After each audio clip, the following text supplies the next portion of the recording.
Assalamualaikum warahmatullahi wabarakatuh.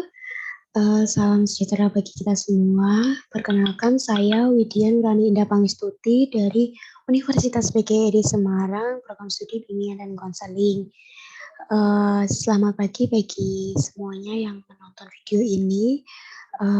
Teman-teman, saya ucapkan terima kasih kepada Bu Desi Maulia, MPSI Psikolog, yang selaku sebagai pengampu mata kuliah konseling anak dan remaja. Baik, saya akan memaparkan resume dari buku konseling anak-anak dalam pengarang Catherine Gellert dan David Gellert. Kemudian di dalam resume buku tersebut ada tujuan konseling anak, yaitu sebelum menjadi konselor, untuk anak-anak kita harus memahami sifat dan tujuan dari konseling anak. Kita harus mengerti maksud dan tujuan mereka untuk melakukan konseling apa. Pencapaian tujuan tidak hanya bergantung kepada anak, namun juga konselor serta orang tua. Jadi tujuan dari konseling itu harus ditentukan dulu untuk anak, orang tua, dan tentunya pastinya konselor. Kemudian ada tujuan dasar yang menjadi global yang harus diterapkan dalam sebuah terapi konseling. Yang pertama, memungkinkan anak menghadapi masalah emosional yang menyakitkan. Yang kedua, memungkinkan anak memperoleh tingkat keharmonisan dalam pikiran, emosi, dan tingkah laku. Yang ketiga, memungkinkan anak merasa nyaman kepada dirinya sendiri. Yang keempat, memungkinkan anak menerima keterbatasan dan kekuatan, serta merasa baik-baik saja terhadap kondisi tersebut. Dan yang terakhir yaitu memungkinkan anak untuk mengubah tingkah laku yang mempunyai akibat negatif dan lain sebagainya. Hal tersebut dapat dibaca dalam buku konseling pengarang Catherine Gellert. Kemudian ada tujuan tingkat 2, yaitu tujuan dari orang tua.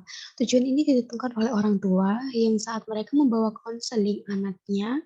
Sebagai contoh, anaknya melakukan hal yang maladaptif, kemudian orang tua ingin anaknya menjadi adaptif seperti itu. Kemudian ada tujuan yang ketiga, yaitu tujuan yang dirumuskan oleh konselor selama masa konseling. Nah, hal ini selalu dilaksanakan oleh konselor ketika melaksanakan konseling setelah adanya pertanyaan eksplorasi, pertanyaan terbuka, kemudian ada beberapa keterampilan yang dimiliki konselor untuk merumuskan permasalahan yang ada pada konseli pada saat itu. Kemudian yang keempat yaitu tujuan yang paling utama, yaitu tujuan dari anak. Nah, anak itu datang untuk melakukan konseling, lalu tujuannya apa? Seperti itu. Nah, kemudian tujuan-tujuan ini harus diramukan menjadi beberapa hal yang sinergis sehingga mampu untuk ketercapaiannya di tujuan global pertama. Kemudian ada hubungan anak dan konselor. Nah, hubungan anak dan konselor ada beberapa hal yang harus diperhatikan, yaitu karakter hubungan anak dan konselor, yaitu pengaruh dari karakter si konselor sendiri untuk mempengaruhi konseling.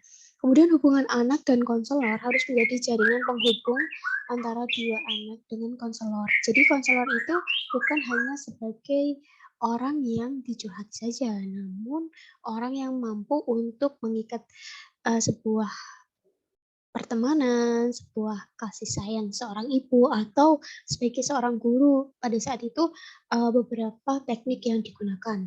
Kemudian ada hubungan anak dan konselor harus eksklusif. Nah, eksklusif di sini artinya hubungan terapeutik itu harus efektif. Nah, cara pandangnya, kemudian cara konselor untuk menanggapi anak dan lain sebagainya. Nah, itu harus eksklusif sifat konselor kepada konseli. Kemudian hubungan anak antara konselor dan konseli, antara konselor dan anak atau konseli ya, itu harus aman. Nah, pada saat ini melakukan konseling itu kan secara online. Nah, itu juga harus melalui keamanan karena mungkin menjaga kerahasiaan yang memang tidak boleh diungkapkan oleh si anak atau menjaga dengan sesuatu hal keamanan kerahasiaan tersebut. Kemudian hubungan anak dan konselor harus autentik. Nah, sebagian besar memang tidak ingin dibebani oleh tanggung jawab atau kerusakan, yang lainnya. Misalkan, eee, si anak itu tiba-tiba merasa yang tidak baik atau merasa sesuatu yang harus, eee, ia banting seperti itu. Nah, hubungan autentik ini memberikan kesempatan anak untuk melepas kepura-puraannya tersebut. Nah, yang bukan menjadi dirinya dan memungkinkan anak untuk mengeluarkan segala yang ada pada dirinya, seperti itu. Nah, hubungan ini memungkinkan interaksi alami dan spontan antara konselor dan anak. Jadi anak itu tidak ada batasan untuk bercerita kepada si konselor, seperti itu. Nah, baik itu adalah resume yang bisa saya sampaikan. Terima kasih kepada seluruhnya yang sudah mau mendengarkan dan mau melihat video ini. Saya ucapkan terima kasih dan, sampai jumpa lagi.